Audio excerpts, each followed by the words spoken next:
Welcome back to this deep journey through the book of Genesis. Today, we're going into chapters 3 and 4, two incredibly important chapters that show us where it all went wrong and how God responded. This is where sin enters the world, where pain begins, where brokenness shows up in relationships.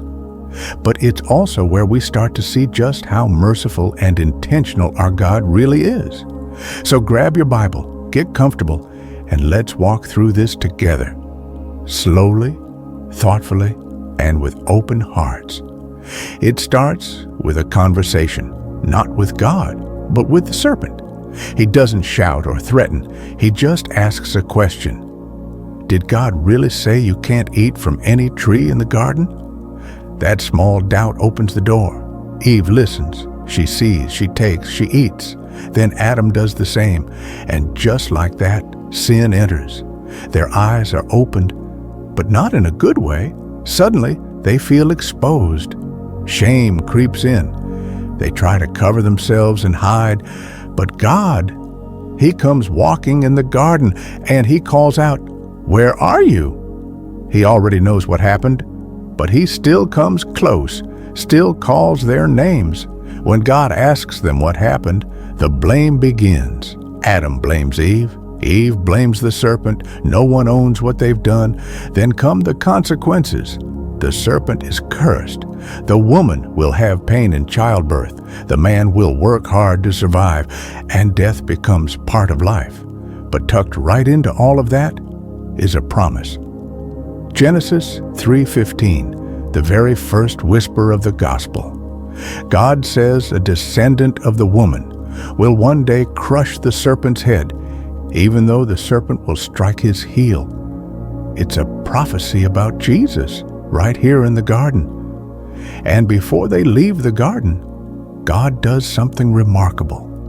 He makes clothes for them. He covers them. Even after they sinned, He provided. That's grace. That's God. He sends them out of Eden, not out of anger, but out of protection. Because in their fallen state, they can't stay near the tree of life. Even in judgment, there is mercy. Genesis 4, Cain and Abel. Time passes. Adam and Eve now have two sons, Cain and Abel. Both bring offerings to God. Abel brings the best of what he has. Cain brings something. God receives Abel's offering with favor, but not Cain's. Why? It wasn't about the gift. It was about the heart. Cain becomes angry, jealous, and God warns him, "Sin is crouching at your door. It wants to control you, but you must master it." But Cain doesn't listen. He lures Abel out to the field and kills him, the first murder.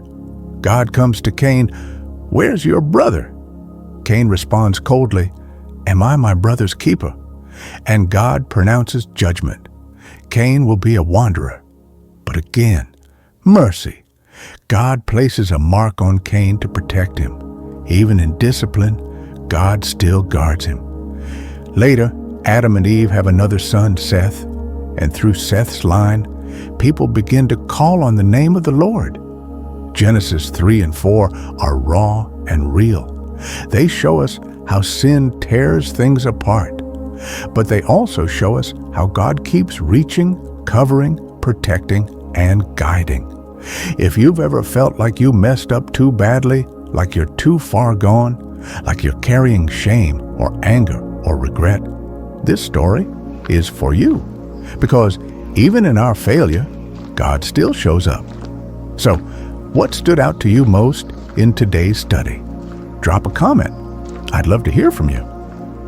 In our next episode, we'll dive into Genesis 5 through 9, the legacy of Enoch, the rise of Noah, and the beginning of the flood. Until then, stay in the Word, stay in prayer, and keep walking with God.